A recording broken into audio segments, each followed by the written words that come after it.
बुद्धो भगवा बुद्धं भगवन्तं अभिवादेमि साक्षातो भगवता धम्मो धम्मं नमस्सामि सुपटिपन्नो भगवतो सावकसङ्गो सङ्गं नमामि नमो तस्स भगवतो अरहतो सम्मा सम्बुद्धस्स नमो तस्स भगवतो अरहतो सम्मा सम्बुद्धस्स नमो तस्स भगवतो अरहतो सम्मा सम्बुद्धस्स बुद्धं शरणं गच्छामि धम्मं शरणं गच्छामि संघं शरणं गच्छामि द्वितीयंपि बुद्धं शरणं गच्छामि द्वितीयंपि धम्मं शरणं गच्छामि द्वितीयंपि संघं शरणं गच्छामि तृतीयंपि बुद्धं शरणं गच्छामि तृतीयंपि धम्मं शरणं गच्छामि तृतीयंपि संघं शरणं गच्छामि पानातिपाता वैरमणि शिक्षापदं समादियामि अदिन्नदाना वैरमणि शिक्षापदं समादियामि कामेषु मिथ्याचारा वैरमणि शिक्षापदं समादियामि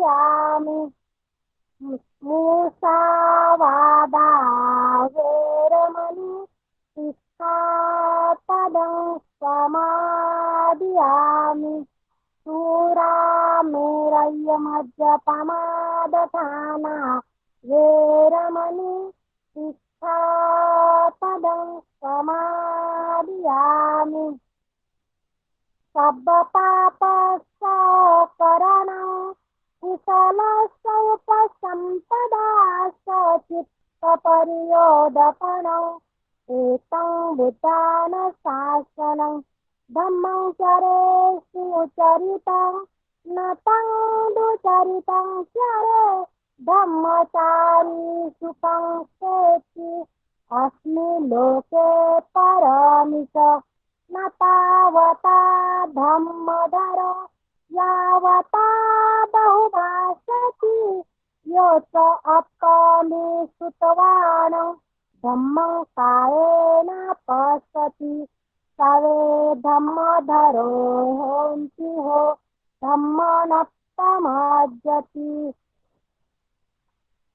साधु साधु साधु सकलविद्यं विदुरयानं देवरूपं सुजीव निमलचक्षु गभीरघोषं गवरवर्णं सुखाय अभयचित्तं निभयकामं स्थिरतधम्मं सुतेमं विरक्तरजं सुजननेतं भीमरावं शरामि भीमरावं शरामि भीमरावं शरामि जय भीम जय भीम साधु साधु साधु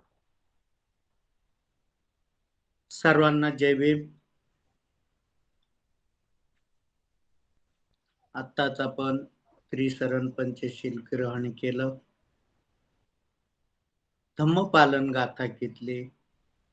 धम्मपालन गाथा ही धम्मपदातील 3 गाथा घेऊन बाबासाहेबांनी संकलित केलेली आहे.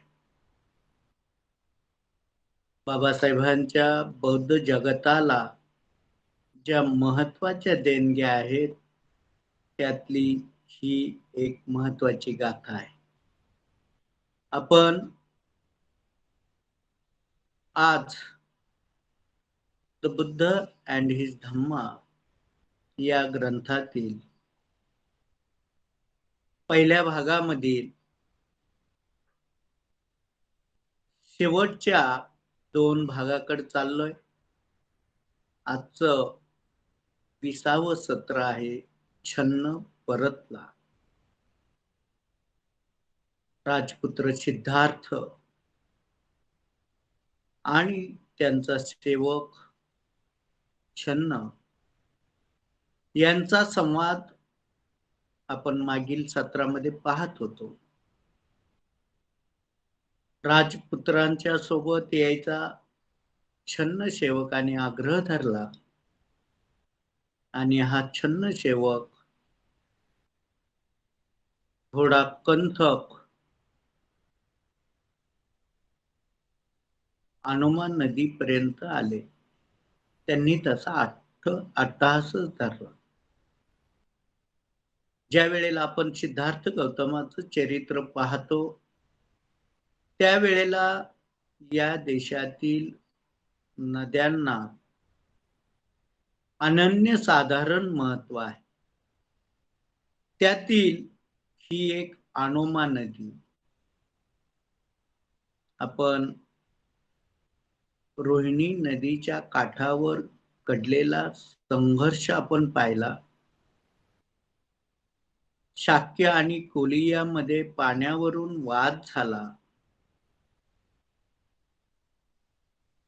हा पाण्याचा प्रसंग बाबासाहेबांनी महाडच्या चवदार तळ्याच्या आंदोलनातून क्रांती संग्रामातून जिवंत केला. रोहिणी नदीनंतर सिद्धार्थाच्या जीवनामध्ये महत्वाचं स्थान येतं ते अनुमा नदीचं. ज्या वेळेला आपण हा सगळा भाग पाहतो त्यावेळेला गेल्या 2500 वर्षामध्ये भौगोलिक परिस्थिती बदललेली दिसते. रोहिणी नदी अस्तित्वात आहे. आपल्याला नेपाळमधून जात असताना ती रस्त्यामध्ये लागते, पण देवदह पण लागतं. अनुमा नदीच्या बाबतीत मात्र तसं नाही. अनुमा नदी जी आहे तिचं नाव आज अस्तित्वात नाही. मात्र ही अनुमा नदी आहे याच्यावर सगळ्या इतिहास तज्ञांचं एकमत आहे. याशिवाय जे चीनी प्रवासी युएनत्संग भारतामध्ये आले त्यांनीही याचं वर्णन केलेलं आढळतं. नुकताच म्हटलं तरी ज्याला उत्खनन झालं, गेली 30 वर्षापासून ज्याचं उत्खनन चालू होतं आणि ज्याचं उत्खनन आता जवळपास पूर्ण होत आलंय, असा केसरिया स्तूप सुद्धा केसरिया या शहराजवळ सापडलेला आहे की जो जगातील सगळ्यात मोठा स्तूप आहे. आणि या केसरिया जवळच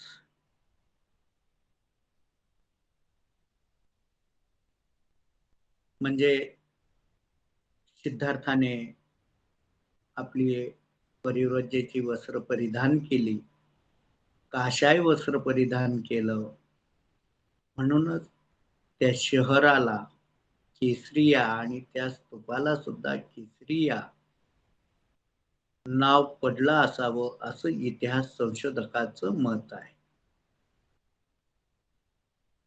आपला विषय अनुमा नदीच्या संदर्भात चालला होता की ज्या अनुमा नदीच्या काठावर सिद्धार्थाने आपले मुंडन केलं, आपली सगळी वस्त्र छन्नाकडे दिली. परिव्रजेचा जो विधी आहे तो भारद्वाजाच्या आश्रमामधून घेतला आणि नंतर सिद्धार्थाने ही सगळं त्याग केलं. याचा अर्थ एक गोष्ट लक्षात घेतली पाहिजे की परिव्रजा घेत असताना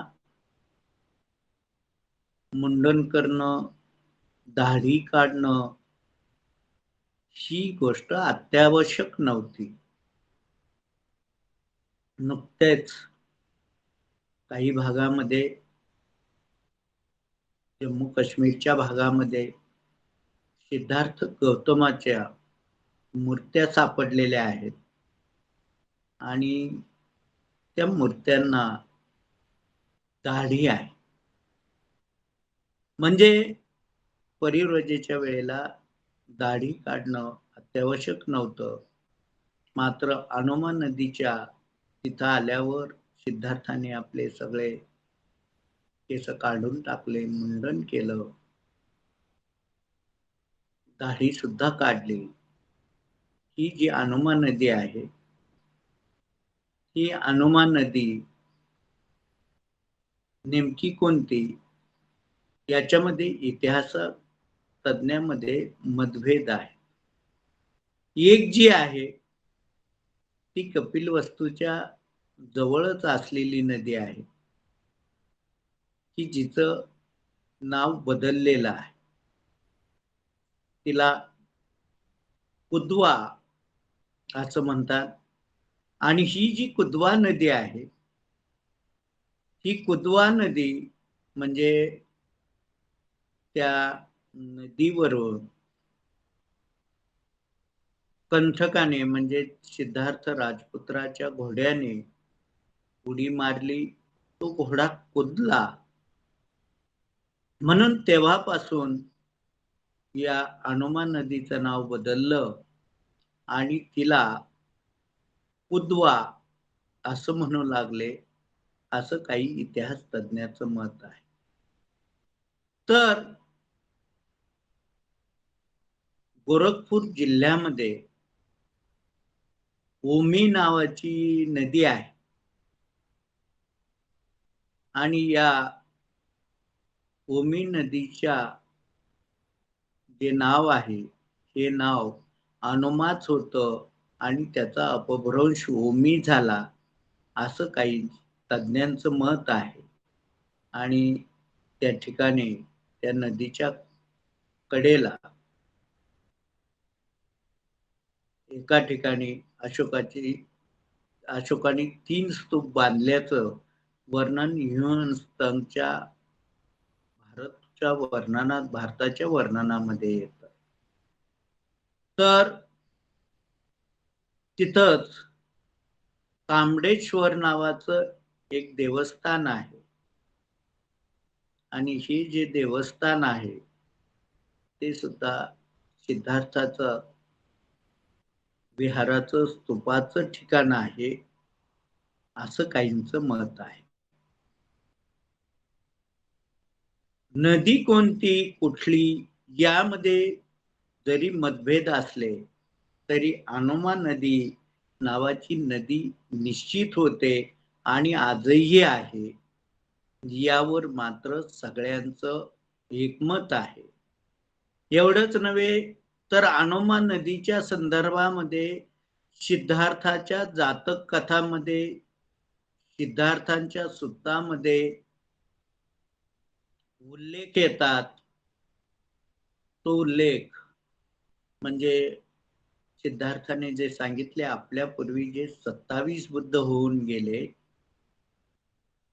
त्या 27 बुद्धापैकी प्रियदर्शी नावाचे जे बुद्ध झाले, त्या बुद्धाचा जन्म या अनुमा नदीच्या काठावर झाल्याची सिद्धार्थाने सांगितलेले आहे. ही जी बाब आहे ही अनोमा नदीच्या संदर्भातली आहे आणि याच ठिकाणी सिद्धार्थाने आपले केस काढले.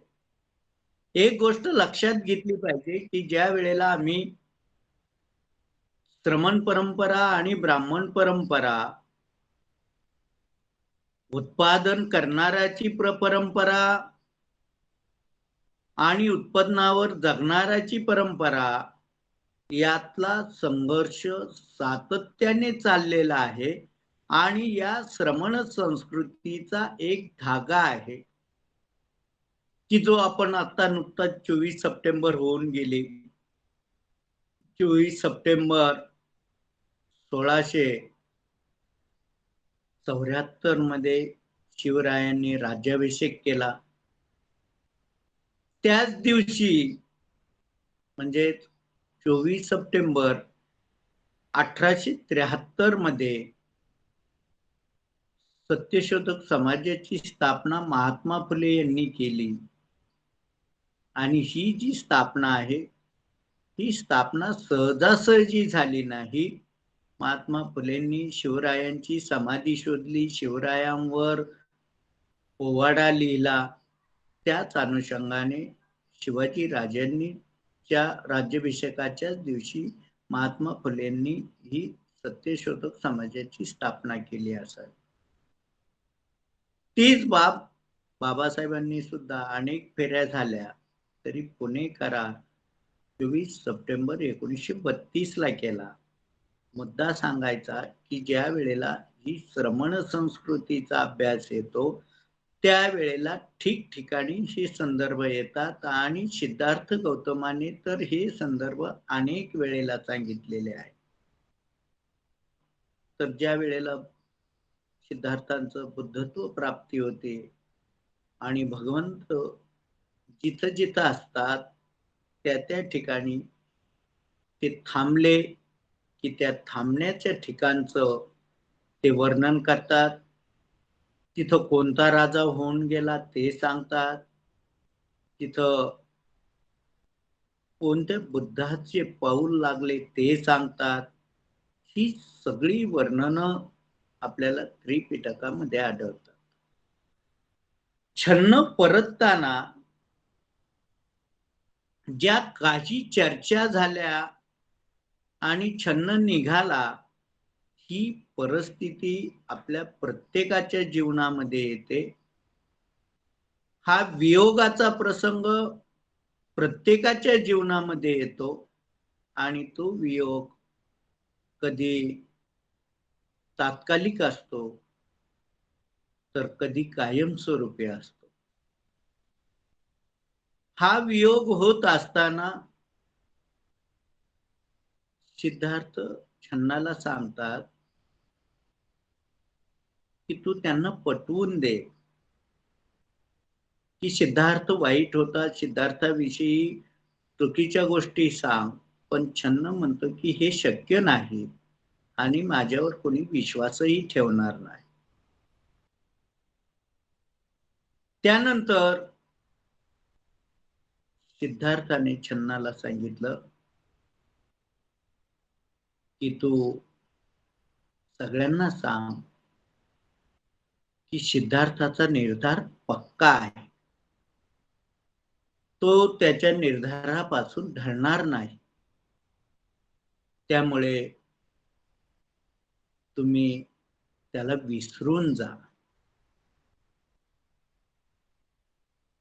ही घटना आणि त्यावेळेला दिलेले 2 उदाहरणं जे मागच्या वेळेला सगळ्यांच्या ऐकण्यात आले नाही. मागच्या वेळेला आपल्याला थोडा इंटरनेटचा प्रॉब्लेम होता की त्यामध्ये एक उदाहरण त्यांनी सांगितलं की आपलं जे जीवन आहे ते जीवन झाडावर ज्याप्रमाणे पक्षी येऊन बसतात आणि उडून जातात त्याचप्रमाणे आपण येतो, भेटतो आणि निघून जातो.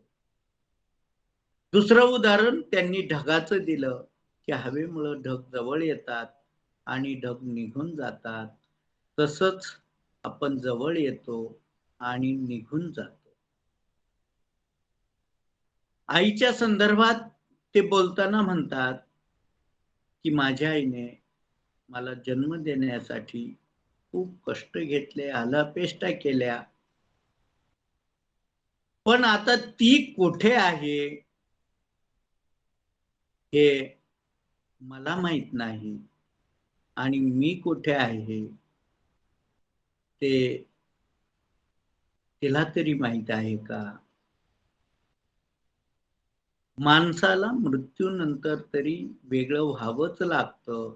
मग आपण आपल्या कर्तव्यासाठी वेगळं झाल्याने काय बिघडतं? नाही, वेगळं झालं पाहिजे. आणि त्यासाठी कोणतीही वेळ योग्यच असते. अशा प्रकारचं वर्णन, अशा प्रकारचं सगळंच्या सगळं जे वर्णन आहे, बाबासाहेबांनी या संदर्भामध्ये अश्वघोषाचे फार उपकार मानलेले आहेत, कृतज्ञता व्यक्त केलेली आहे. अश्वघोष खरे-खुरे महाकवी होते. श्लोक या महाकवीच्या गाथा बाबासाहेबांनी या प्रसंगात जसाच्या तशा घेतलेल्या आहेत. छन्न परतत असतानाचं जे वर्णन आहे, ते वर्णन आपल्याला अनुभवायला येतं. हे सगळं वर्णन करत असताना बाबासाहेबांनी सिद्धार्थाच्या शरीरावर किंवा शरीराची अवयवाची जी वैशिष्ट्ये आहे, ती वैशिष्ट्ये सुद्धा सांगितली की सिद्धार्थाचे जे बोट होती, ती बोट अशी जोडलेली होती, चिकटलेली होती. जसे बदकाचे पाय चिकटलेले असतात, तसे ही बोट चिकटलेली होती. अशा प्रकारचं वर्णन त्यामध्ये केलेलं आहे. त्याशिवाय सिद्धार्थाच्या बोटावर शुभ चिन्ह म्हणून स्वस्तिक आहे, असं पण वर्णन त्या अश्वघोषांनी केलेलं आहे. आपण जर बारकाईने पाहिला की आपले जे हात आहे, या हाताची जी बोट आहेत, आता तर आधार कार्डामुळं, फिंगरप्रिंटमुळं त्याला अनन्यसाधारण महत्व आहे. आणि आतापर्यंत एक महत्वाची गोष्ट आहे की जगामध्ये 750 कोटीच्या आसपास लोकसंख्या आहे. तरी सुद्धा कोणाला फिंगरप्रिंट जुळले गेलेले नाहीत. चेहऱ्याची ठेवण कोणाची जुळले गेलेली नाही. डोळ्याची ठेवण जुळले गेलेली नाही. तर या बोटावर स्वस्तिक असल्याचं कवी अश्वघोषांनी लिहिलेलं आहे. आपण जर थोडस जे ज्योतिषी आहे ते पण या हाताचा या नैसर्गिक गोष्टीवर आधार घेतात. मात्र आपल्या बोटावर कधी कुठं स्वस्तिक दिसत नाही. आपल्या बोटावर जे चिन्ह दिसतात, आपण जर ते चिन्ह कुठं आपल्या शाई लावून इथं एखाद्या कागदावर उठले तर आपल्याला लक्षात येईल. त्याचं वर्णन हे ज्योतिषी 2 पद्धतीने करतात की आपल्या बोटावर एकतर शंख असतो किंवा चक्र असतो आणि त्याच्यावर ते शुभ अशुभ ठरवतात. त्यावेळचंही वर्णन अशा पद्धतीने आलेलं आहे. मात्र ते शंख आणि चक्र नसून हातावर हे होतंय, स्वस्तिक चिन्ह होतं आणि आतला जो भाग होता तो खोलगट होता आणि या खोलगट असलेल्या तळव्याने सिद्धार्थाने आपल्या कंठक नावाच्या घोड्याच्या पाठीवर थाप मारली, तो घोडा सुद्धा अगदी करुण रसामध्ये त्यांनी दाखवला की त्या घोड्याने सिद्धार्थाचे पाय चाटले, त्या घोड्याच्या डोळ्यातून पाणी आलं, अश्रू आली. अतिशय करुण असा हा प्रसंग आहे. छन्नाला जा असं सांगितल्यावर आणि जाणं हे अपरिहार्य आहे असं समजल्यावर छन्न आणि कंठक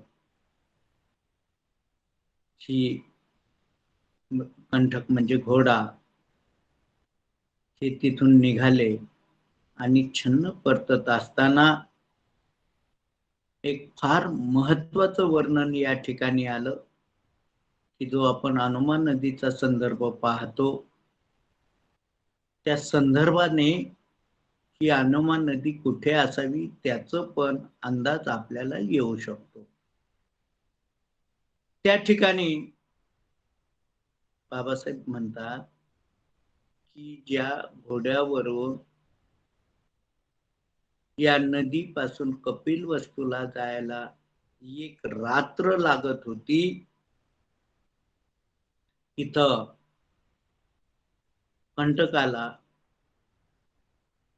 8 रात्री लागल्या. कारण तो जाताना अत्यंत दुःखी होता. आपल्यासोबत आपला धनी नाही याची जाणीव त्यांना सारखी बोचत होती.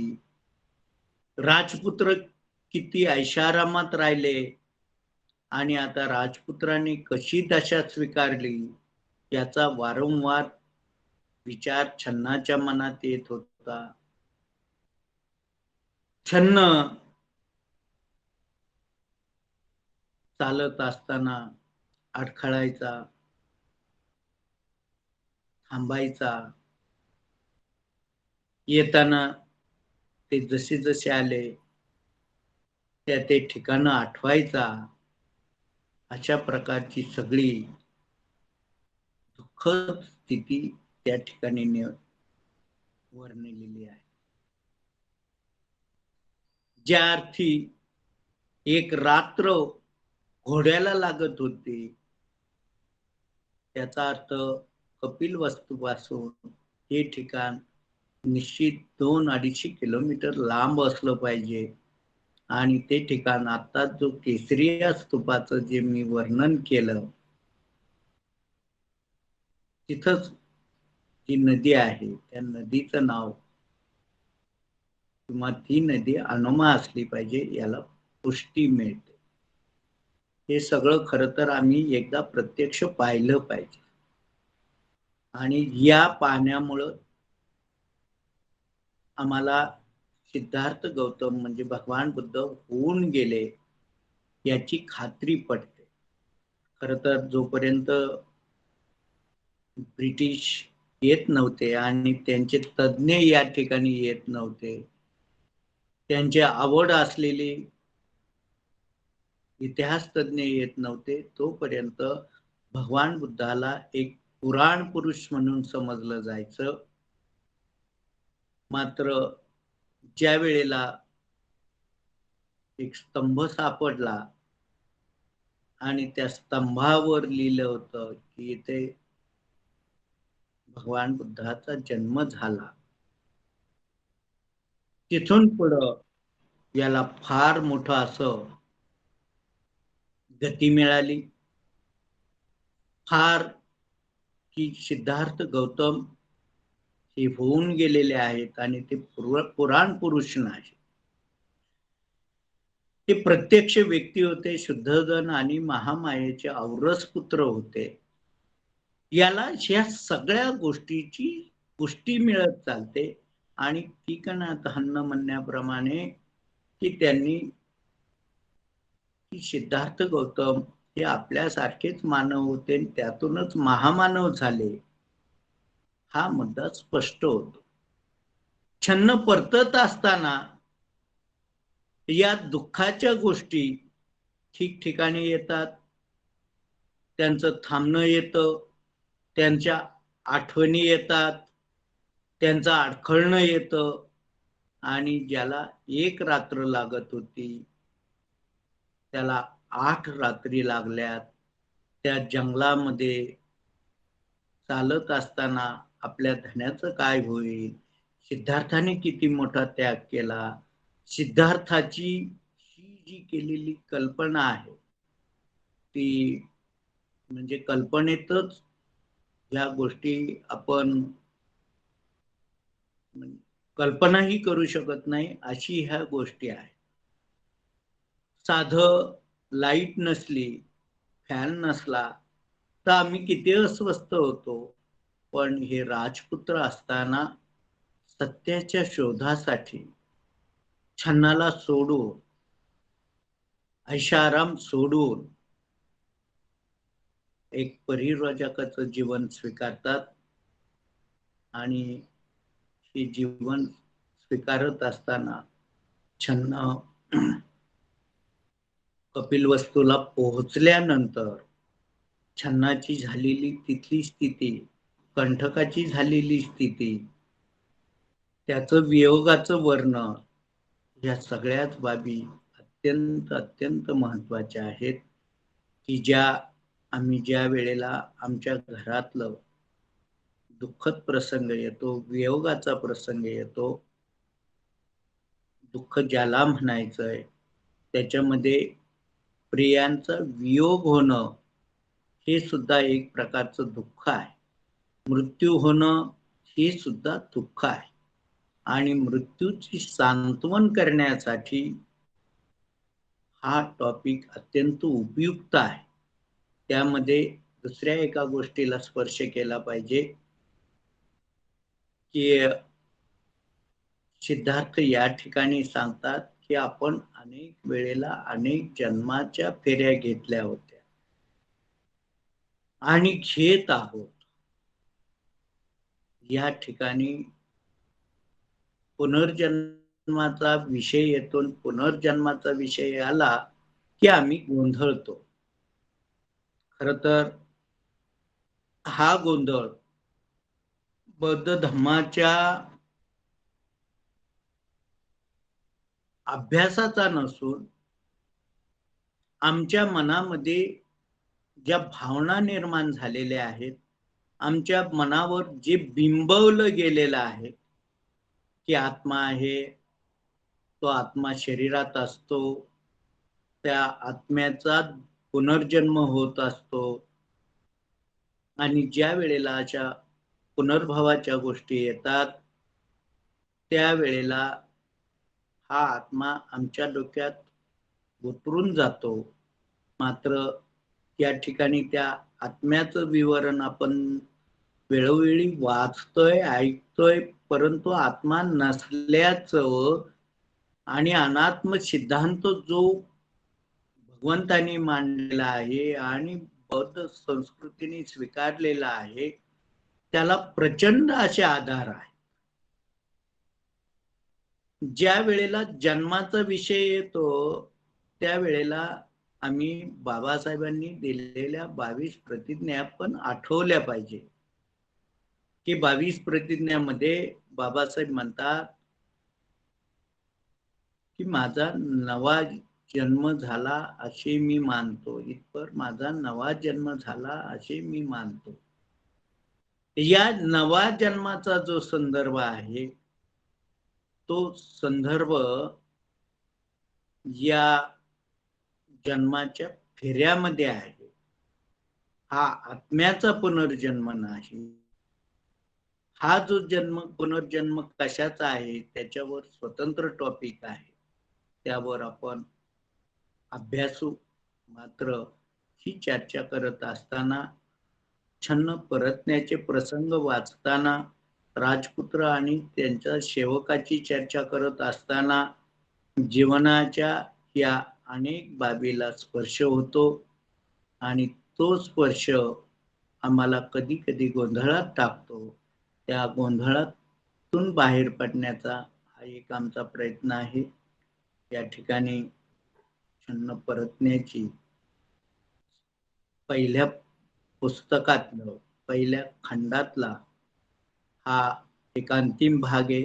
यानंतर फक्त शोकाकुल कुटुंब छन्न परतल्यानंतर कशी अवस्था होती ते पाहून पुढचा सिद्धार्थाचं जीवन कसं घडलं, त्या जीवनामधून कशी स्थित्यंतर झाली, ती बुद्धत्वाकडे कशी गेली, हा वैज्ञानिक कसोटीवर अभ्यास करणं गरजेचं आहे.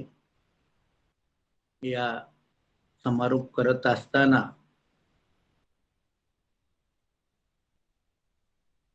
एक गोष्ट मला करणं आवश्यक वाटतं, ते म्हणजे की ज्या लखीमपूर खेरीमध्ये शेतकऱ्यांच्यावर जीप घालण्यात आली, जो उन्मत्तपणा दाखवण्यात आला आणि त्यामध्ये जे हे निरुपद्रवी क्रांतिकारक शहीद झाले, त्यांना ही भावपूर्ण श्रद्धांजली वाहतो. आणि एक गोष्ट चालता चालता आम्ही स्पर्श केला पाहिजे की बाबासाहेबांनी जे भाषण केलं 26 नोव्हेंबर 1949 त्यामध्ये बाबासाहेब म्हणतात की आम्ही असे आंदोलनाचे, सत्याग्रहाचे हिंसक मार्ग टाळले पाहिजे, तरच आपला अभ्युदय होईल. या घटना पाहिल्या की बाबासाहेब किती दूरदृष्टीने आपली मतं मांडत होती, आपला मार्ग सांगत होती. ते मार्ग आम्ही स्वीकृत केले पाहिजेत, अंगीकृत केले पाहिजेत. राजकीय लोकशाही संविधानाद्वारे आली. सामाजिक लोकशाही आम्हाला द बुद्धा अँड हिज धम्मा या ग्रंथातून, बुद्धाच्या जीवनचरित्रातून स्वतः समाजात, गावात, देशात उतरवायचे आहे. आणि त्यासाठी जे आपण सर्वजण कटिबद्ध झालेला आहात, त्यांच्या प्रती मंगल मैत्री भावना करून, वंदन करून या ठिकाणी मी थांबतो. नेहमीप्रमाणे आपल्याला जर यावर काही प्रश्न विचारायचे असतील, काही त्रुटी असतील, तर त्या अवश्य विचारा. पुढच्या आठवड्यामध्ये संमत दीक्षेचा म्हणजे अशोक विजयादशमीचा दिवस येत आहे. त्या दृष्टीने आमच्या धम्माच्या कार्याला वेग आला पाहिजे. दुसरीकडं माणसाला शुद्धीतून बेशुद्धीकडे नेण्याची सांस्कृतिक वातावरण तयार होत आहे. त्या वातावरणातून बाहेर पडण्याची भावना, शक्ती आपणास मिळव, अशा प्रकारची मंगल भावना करून या ठिकाणी थांबतो. जय भीम. नमो बुद्धाय. पगारे सर, बोदाडे साहेब, काही बोलायचं असलं तर अवश्य बोला.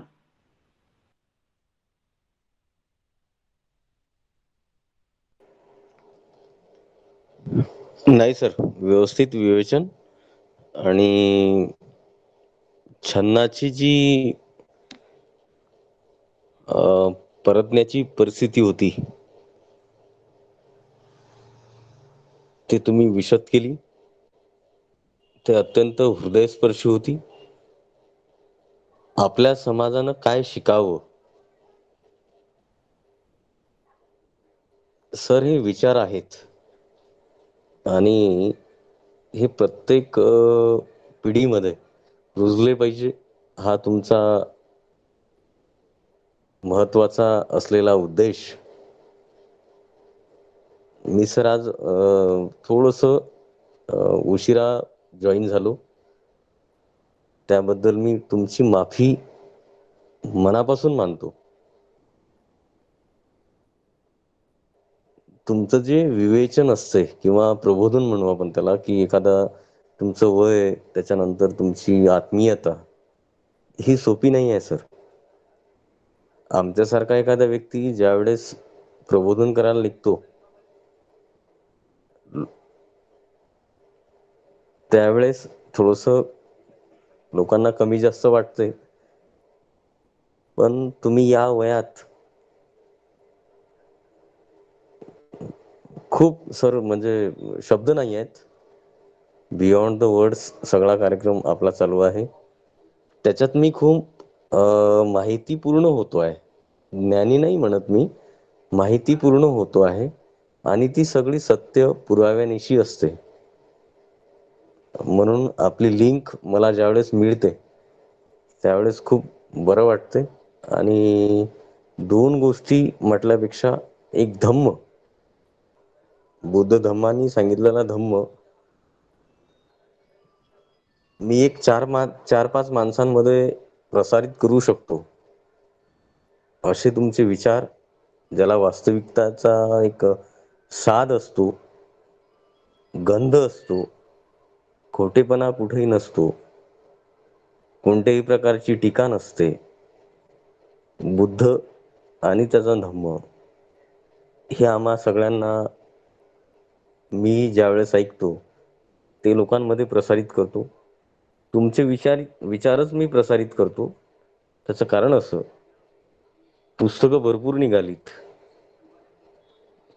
त्याचे अनुवादक, त्याचे लेखक, पण बाबासाहेबांचे जे विचार आहेत ते आमच्या नवग्यासाठी तुम्ही प्रसारित करतात. आणि तिथं माईक नाही आहे तुमच्याजवळ, पण मी तालुक्यामध्ये जे आता राजकीय असो सामाजिक असो त्या तालुक्यामधलाच मी आहे. त्या तालुक्यामध्ये बौद्ध समाज असो, तिथं माळी समाज असो, कुणबी असो, कोणीही असो, आमच्या तालुक्यामध्ये किंवा जिल्ह्यामध्ये, अकोला जिल्ह्यामध्ये तुमचे विचार प्रसारित करण्याची संधी तुम्ही दिली, त्याबद्दल खरंच मनस्वी अभिनंदन सर, आणि आभार सुद्धा मानतो. पुस्तकं वाचू शकतो आम्ही, पण जे तुमच्या विचारसरणीतून आम्हाला मिळते ते फार महत्त्वाचं असते सर. आणि कृपया मी पहिलेही विनंती केली होती तुम्हाला की एक आठवड्यातून, आपण गुरुवार निवडला आहे, एखादा दिवस आणखी निवडा आणि तुम्हाला जो त्रास होतो आहे तो होऊ द्या. किमान आठवड्यातून 2 दिवस तरी आपलं प्रबोधन असावं, एवढीच या ठिकाणी विनंती करतो. आणि तुमचे मनस्वी आभार मानतो. जय भीम. नमो बुद्धाय. नमो बुद्धाय. जय भीम. Thank you sir. निश्चित प्रयत्न राहील. एवढ्यात आपलं इंटरनेटचं आणि ऑनलाईनचे प्रॉब्लेम आल्यामुळं आपण दोनदा हे केलं नाही, पण या नंतर आपण तो आठवड्यातून 2 वेळेचा प्रयत्न आपण निश्चित करूया. आणि तुम्ही जो महत्वाचा मुद्दा बाबासाहेबांनी भगवान बुद्धांच्या संदर्भात एक महत्वाचा विषय मांडला की भगवंताला सामाजिक सिद्धांत मांडायचा नव्हता काय, आणि भगवान बुद्धाचा धम्म म्हणजे एक सामाजिक सिद्धांत आहे, यावर आम्ही भर दिलेला पाहिजे. आणि ही आवश्यक गोष्ट आपल्यासारखी पिढी आवर्जून ग्रहण करते, हे फार महत्वाची उपलब्धी आहे.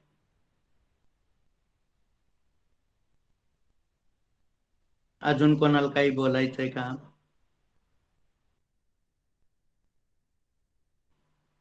पगारे सर, कांबळे साहेब.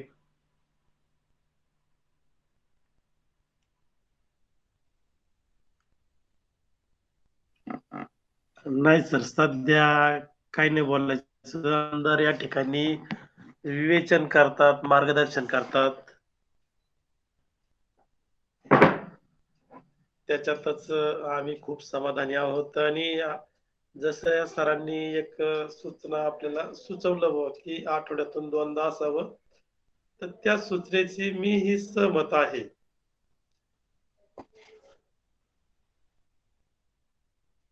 नमो बुद्धाय. जय भीम. जय भीम, नमो बुद्धाय. आपण ठरवूया मग कोणत्या वारी दुसरं घ्यायचंय ते. एक वार मधला कोणता असावा ते सांगा मग. आणि आणखी नाही काही मतं घ्यावत या संदर्भामध्ये असं मला वाटतं. चालेल ना, आपण काय करूया, धम्मचक्र प्रवर्तन दिनानंतर आठवड्यातून 2 वेळेला आपण घेणं, त्याच्यासाठी एक स्पेशल मीटिंगच ठेवूया आपण आणि त्या वेळेला हे नियोजन करू. या नियोजनामध्ये संवाद होणं हा फार महत्वाचा मुद्दा आहे. किती काही गोष्टी गंभीर आहेत. आता भारद्वाज भंतेजींना आज जॉईंट होता आलं नाही, पण त्या दिवशी भारद्वाज भंतेजींनी काही प्रश्न निर्माण केले होते आणि ह्या ज्या शंका आहेत, ह्या शंका सगळ्यालाच येतात. एका कार्यकर्त्याने विवेचन करत असताना बोलताना सांगितलं की बाबासाहेबांनी लुगडं नेसलं होतं. अशा प्रकारच्या जे प्रदूषण होत आहेत विचारामध्ये ती भयानक होत आहेत. अनेक जण ग्रंथ वाचत नाहीत, इतिहास वाचत नाहीत आणि त्याच्यामध्ये विकृतीकरण होत आहे. हे विकृतीकरण टाळलं पाहिजे आणि त्याच्यासाठी आमचे हे विचार महत्वाचे ठरतात. कांबळे साहेब. हा सर, जय भीम. माझ्या काही ध्यानातच नाही राहिलं कामाच्या नादात. काय कळालं नाही, ते शॉर्टिंग चालू होतं. आवाज मी म्हणलं 7च वाजलेत काही नो. बर बर. आता नेमकं लक्षातच नाही आलं, आतमध्ये कळालंच नाही, कस्टमर चालू होतं आणि शॉर्टिंग. हा, सर्वांची क्षमा मागतो. काय झालं, जॉईंट होता नाही आलं, मला लक्षातच नाही राहिलं, सॉरी. काय नाही स्वारी बिरी काय नाही. एक गीत म्हणा, नंतर पगारे सर जे करतील.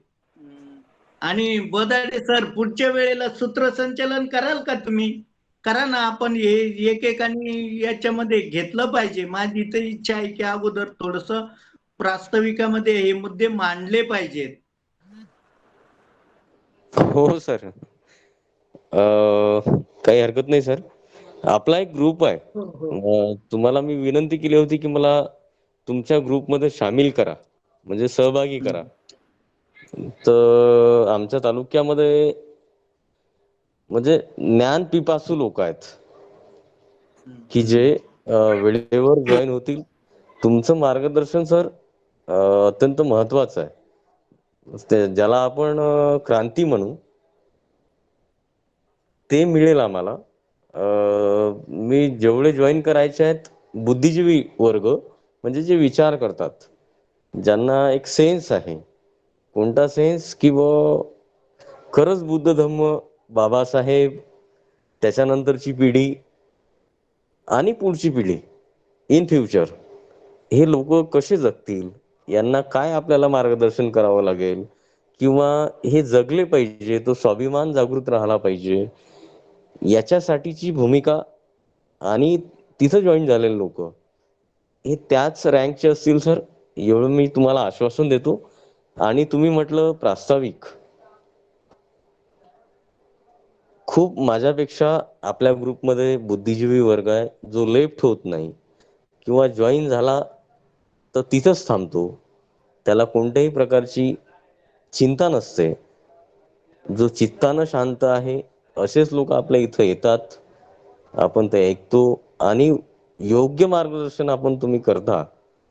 काही वैयक्तिक अडचणी असतील, जसे भीमराज दादांचे आहेत, काही आमच्या धम्मबंधूंचे आहेत, मी प्रास्ताविक करेल सर, काही हरकत नाही. पण मी जॉईनिंग जी आहे ती जास्त झाली तर तुम्हाला अडचण नको, एवढीच फक्त तुम्हाला याचना करतो. तुम्ही जॉईनिंग 2-3 दिवसासाठी ठेवा सर, म्हणजे आमच्या तालुक्यामध्ये किंवा जिल्ह्यामध्ये, अकोला जिल्ह्यामध्ये बरं होईल. साधू साधू. कांबळे सर, साहेब जय भीम. गीत म्हणा एक आणि मग पगारे सर आभार मानून थांबूया आपण. सर बागुल बोलतो. बोला बोल. हॅलो. बोला बोला. हा बोला ना बोला ना. ते आत्ताच्या तो सूचना आली समजा पगारे सरांनी पण अनुमोदन केलं आणि त्या पगारे सरांनी पण हे सांगितलं की हप्त्यातून 2 वेळेस आपण कार्यक्रम घेतला पाहिजे. ठीक आहे, चांगली सूचना आहे, पण त्याच्यासाठी विषय एक वेगळा ठेवा. बुद्ध आणि त्या धम्म हा विषय तर आपला आहे, तो आपला आत्मा आहे, पण त्याच्याबरोबर एक क्रांती आणि प्रतिक्रांती हा विषय जर आला, डॉक्टर बाबासाहेब आंबेडकरांचा क्रांती आणि प्रतिक्रांती जर आला, तो विषय जर आला तर अजून चांगलं होईल असं मला वाटतं. त्याच्यावर विचार जरूर करावं अशी माझी विनंती वजा सूचना आहे आपल्याला. जय जय. जय भीम, नमो बुद्धाय. निश्चित विचार करूया आपण त्याचा. क्रांती आणि प्रतिक्रांती बाबासाहेबांचा आपण हे एक ठेवलेत शक्तिशाली ग्रंथ आहे. हो. त्याच्यावरचं विवेचन करताना मी सुद्धा हँग होतोय. पण करूया आपण, जर आपली मानसिकता सगळ्यांची तयारी झाली की हे जे बुद्ध आणि त्यांच्या धम्मासोबत ही जी दोन्ही ग्रंथ महत्वाचे आहेत, पटापटा जाऊ दे.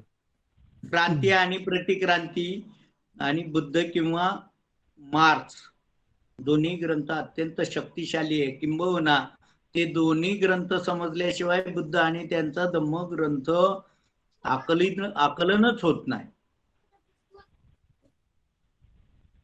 मी आहे ना बरं का सर, मी ते युट्यूबवर बनते गुणवर्ते यांचा ते ऐकलेलं आहे, बरेच भाग त्यांचे ऐकलेले आहेत मी. ते खूप प्रभावी असा ग्रंथ आहे तो. त्याच्यामुळे जर अजून तुमच्या तोंडून जर ते ऐकायला भेटलं आपल्या लोकांना, आपल्या कार्यकर्त्यांना, तर अजून त्याची चांगलं होईल. म्हणजे लोकांना त्याविषयी अजून जागृती होईल. आणि तुम्ही जे म्हटलं बुद्ध धर्माचा धम्माचं ते त्याच्याशिवाय समजू शकत नाही, तर त्याला अजून समजण्याला अजून वाव भेटेल असं मला वाटतं. साधू साधू साधू. ठीक आहे, कांबळे साहेब म्हणा गाणं एखादं.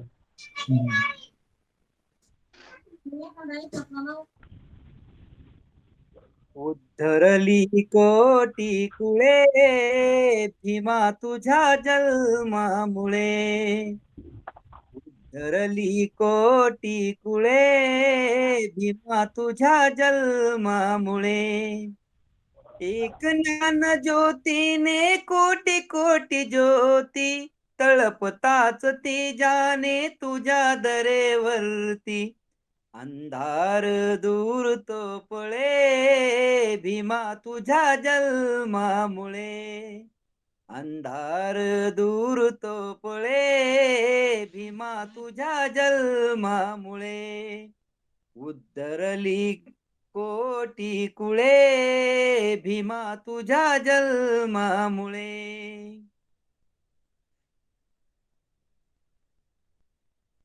तुझे वृक्ष तैसाच होता समाज, हिरवी हिरवी पाने आली तयालाच आज.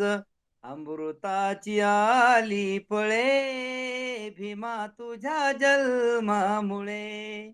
अमृताची आली फळे भीमा तुझ्या जन्मामुळे. उद्धरली कोटी कुळे भीमा तुझ्या जन्मामुळे. उद्धरली कोटी कुळे भीमा तुझ्या जन्मामुळे. धन्यवाद.